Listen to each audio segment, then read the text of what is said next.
ভূমিকা আবৃত্তি করছে আমাদের খুদে প্রতিযোগী মোসাম্মদ আইরিন সুলতানা। এই জায়গায় দাঁড়াও, নাও বলো। আসসালামু আলাইকুম, আমার নাম আইরিন সুলতানা।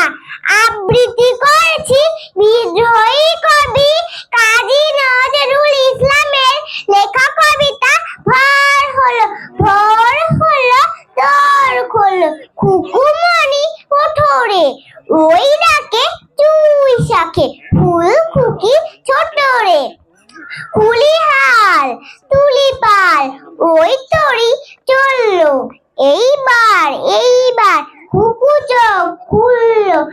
আর সে নয় সে ওঠে রোজ সকালে, রোজ তাই চাঁদা ভাই টিপ দেয় কপালে। সবাইকে ধন্যবাদ।